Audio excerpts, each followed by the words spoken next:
Hai sob, ketemu lagi sama gue Faisal. Gimana kabar kalian semua? Semoga selalu sehat dan tetap semangat ya di sepanjang hari. Setiap hari harus tetap semangat dan harus sehat. Nah, di video kali ini kebetulan gue lagi pakai Samsung Galaxy S22 Ultra nih sebagai daily driver gue ya. Baru semingguan lah ya gue pakai HP ini. Dalam video kali ini gue mau sharing ke kalian pengalaman apa yang gue rasakan selama pakai HP ini kurang lebih seminggu. Kelebihannya apa yang gue alamin dan kekurangannya juga apa. Penasaran? Tonton terus.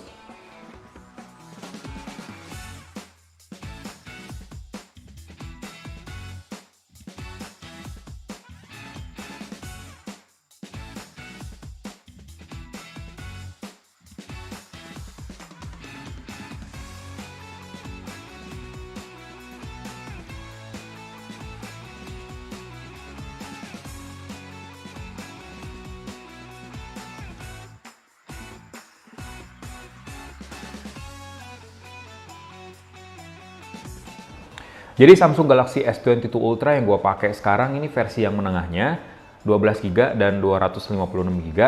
Ya, jadi yang murah, nggak terlalu murah dan nggak terlalu mahal juga gitu ya. Dan warna yang gue pilih adalah black, warna hitam, dan memang jadi salah satu inceran gue sih warna hitam ini. Selain warna hijau ya, tapi ya nggak apa-apa lah. Warna hitam juga udah bagus, udah kelihatan oke. Dan ini nih kelebihannya yang gue rasakan selama pakai HP ini adalah meskipun warnanya cuma satu tone doang, warna hitam matte pula, tapi kelihatan beda dan kelihatan mewah, elegan juga. Memang banyak banget ya vendor saat ini yang mengaplikasikan warna hitam matte. Tapi menurut gue yang warna hitamnya yang cakep tuh salah satunya ya Samsung, apalagi seri flagshipnya. Beda dengan Galaxy A yang warnanya itu melapisi bodi polikarbonat, kalau Galaxy S sudah pasti dilapisi bodi kaca ya. Dan pasti ada kekurangannya juga sih. Meskipun kelihatan cakep warnanya, tapi kekurangannya bodi kaca Samsung Galaxy S22 Ultra ini lumayan jadi magnet sidik jari. Jadi lumayan gampang kelihatan kotor lah HP-nya. Tapi ya itu untungnya punya bodi kaca, gampang dielap juga. Jadi tinggal gini-gini juga udah bersih lagi gitu.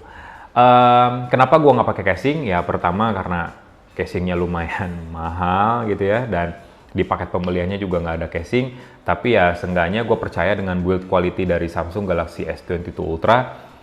Pastinya Samsung merancang smartphone ini tangguh, kokoh, kelihatan juga dari bodinya yang tebel, gede, ya masa sih ringgih gitu ya. Nah, sebenarnya pengalaman gue pas pakai Samsung Galaxy S22 Ultra tuh udah negatif sebenarnya. Pas gue buka box dari HP ini. Gue mikirnya gini, ngapain konsumen beli mahal-mahal gitu ya, belasan juta, tapi cuma dapet boxnya yang sekecil ini doang, tipis, dan isinya cuma kabel USB doang. Itu pun USB Type-C to Type-C gitu. Iya, gue hargain strategi Samsung untuk lebih go green ya, dengan mengurangi sampah elektronik kayak adapter charger dan lain sebagainya. Tapi kalaupun, sekali lagi gue pernah mention hal ini di S21 FE kalau nggak salah, kalaupun benar-benar pengen go green, ngapain masih ada plastik? Ini juga sampah kan, pasti kita buang, bahkan kalau misalnya orangnya jorok ya buangnya sembarangan, mengotori lingkungan juga ya, ngapain masih ada plastik kalau benar-benar mau full go green ibaratnya. Bisa dicontoh Apple, pelapisnya pun pakai kertas daur ulang. Jadi ya kalau mau sekalian ya mendingan sekalian aja langsung gitu. Itu sih masukan dari gua. Tapi secara konsumen, dalam sisi konsumen, gua kan bukan user Samsung sebenarnya.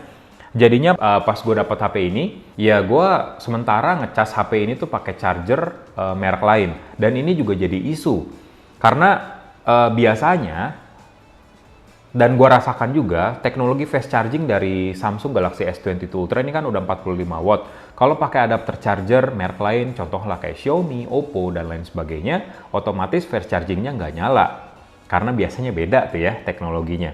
Apalagi yang Oppo. Oppo kan ada Super VOOC, dan VOOC itu biasanya cuman eksklusif di merek itu saja gitu. Dan pas gue pakein ke sini ya nggak nyala fast chargingnya, jadi ngecasnya pun ngelemot.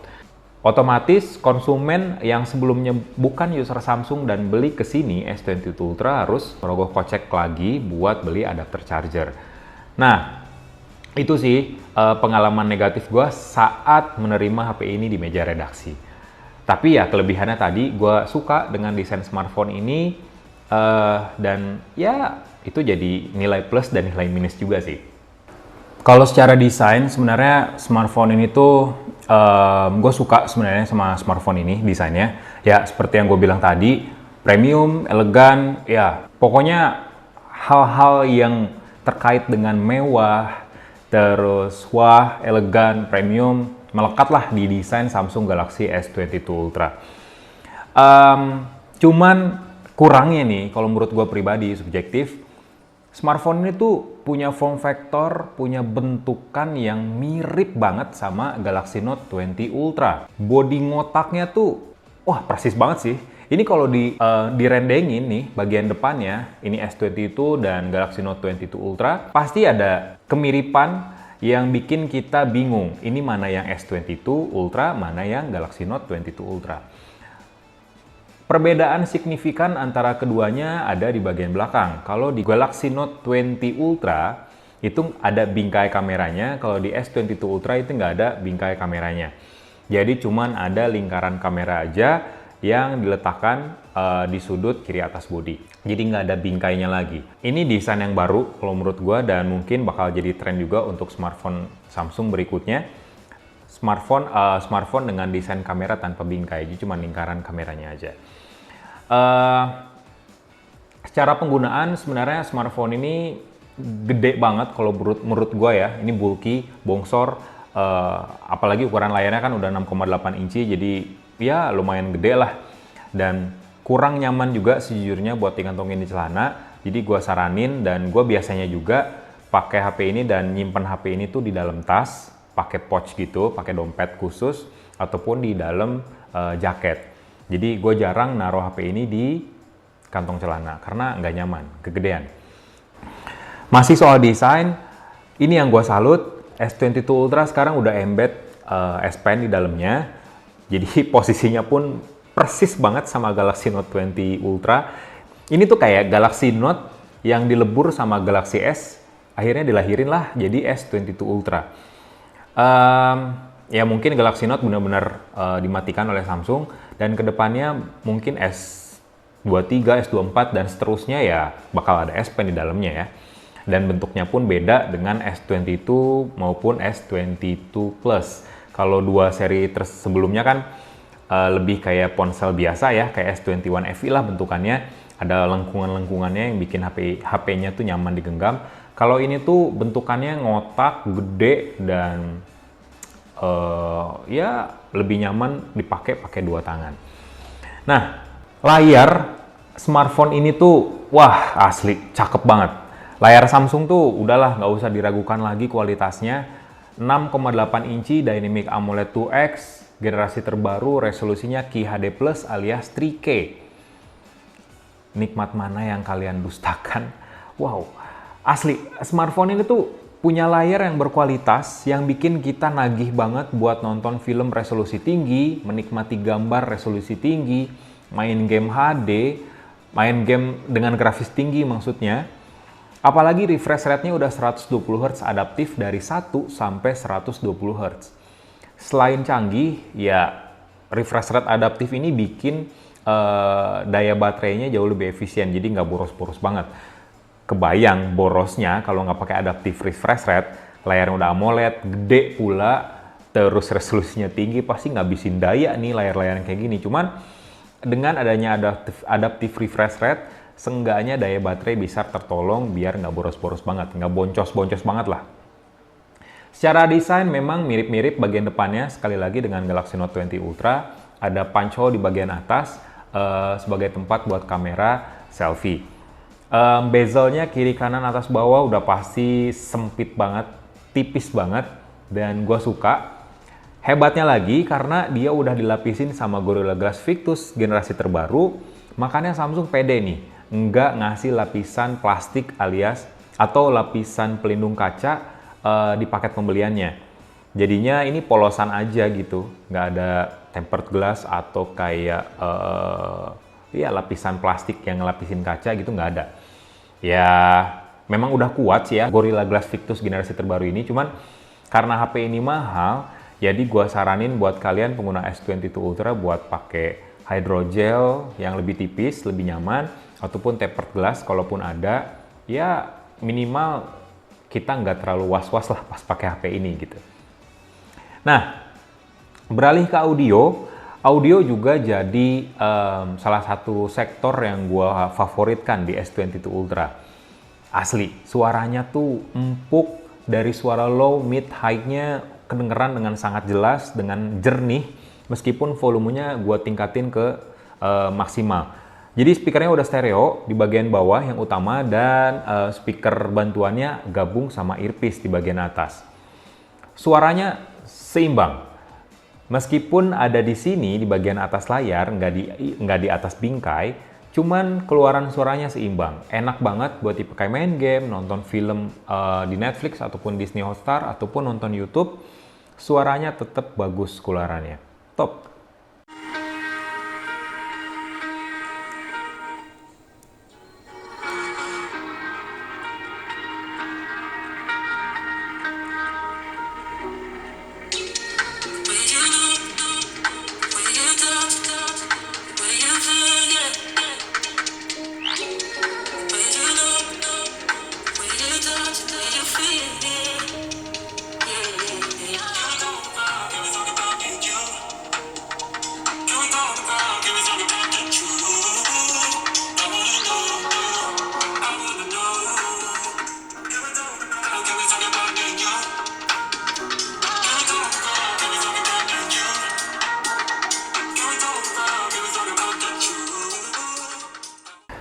Untuk pertama kalinya, Samsung bawa HP flagship Galaxy S dengan prosesor Snapdragon. Ya, gue juga ngakuin ya, karena seri-seri Galaxy S sebelumnya itu kan prosesornya Exynos. Gue juga jadi salah satu orang yang mempertanyakan, ini kenapa sih Galaxy S ataupun Galaxy Note nggak pakai Snapdragon aja gitu ke Indonesia? Karena secara performa kan jauh lebih tinggi gitu ya.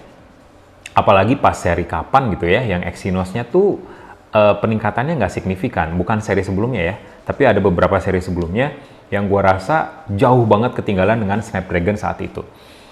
Akhirnya permintaan konsumen Indonesia diturutin oleh Samsung. Akhirnya Samsung untuk pertama kalinya bawa Galaxy S22 series dengan prosesor Snapdragon 8 Gen 1, sekaligus menjadi HP pertama di Indonesia yang resmi dengan prosesor baru dari Qualcomm. Nah, di sini nih pro kontranya. Di saat yang sama, Exynos lagi bagus-bagusnya. GPU-nya udah pakai AMD, berbasisnya AMD RDNA. Jadi basicnya yang baru dan punya kemampuan yang jauh lebih bagus, apalagi khusus buat main game. Nah, Snapdragon 8 Gen 1 juga sama ngebutnya, cuman orang-orang ternyata malah pengen Exynos 2200 yang datang ke Indonesia. Samsung masukin versi yang Snapdragon. Kalau gue sih sebagai user, gue sih oke-oke aja sebenarnya. Mau yang Snapdragon, mau yang Exynos sebenarnya oke-oke aja. Tapi gue senengnya dengan Snapdragon 8 Gen 1 ini, seenggaknya gue bisa nyoba HP yang resmi masuk Indonesia dengan prosesor paling kenceng saat ini, salah satunya. Nah, Snapdragon 8 Gen 1 di Samsung Galaxy S22 Ultra ternyata punya efisiensi daya yang lumayan oke. Menurut pengujian gua di aplikasi PCMark ya, jadi smartphone itu bisa bertahan sampai 12 jam 5 menit screen on time-nya untuk full penggunaan skenario yang dijalankan oleh PCMark Battery Life. Sementara untuk pemakaian normalnya sih udah belasan jam. Gua pakai buat muter YouTube itu sampai belasan jam juga. Nanti gua lampirkan screenshot-nya.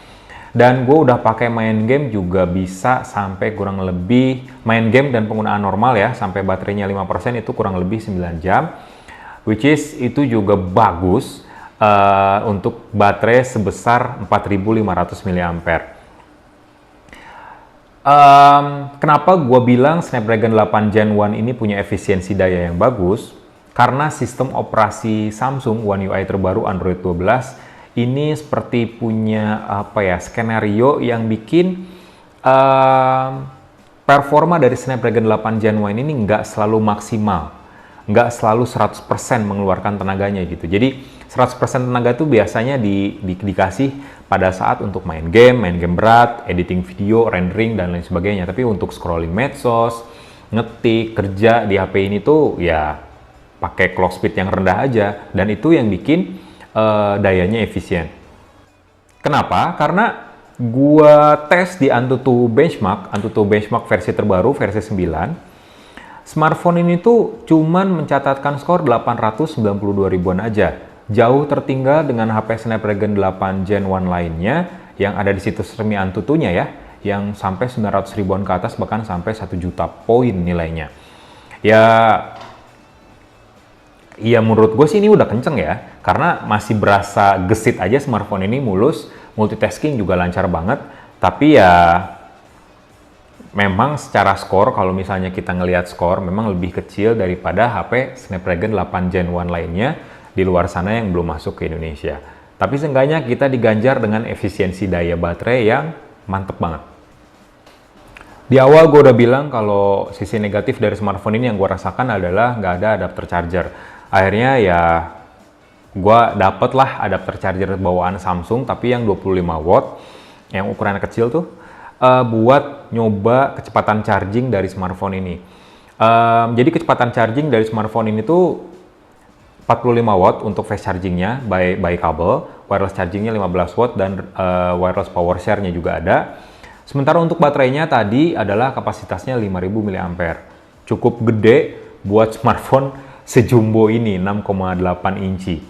Nah, pas gue coba ngecas dari 1% sampai penuh pakai adapter charger 25 watt bawaan Samsung, cukup 1 jam 10 menitan aja buat ngecas HP ini sampai penuh. Padahal gue ngaktifin paket data selular, terhubung juga ke WiFi, dan pas itu juga sambil gue pakai sih buat balas chatting, buka medsos, dan lain sebagainya. Ya iseng-iseng lah ya sambil nungguin ngecas.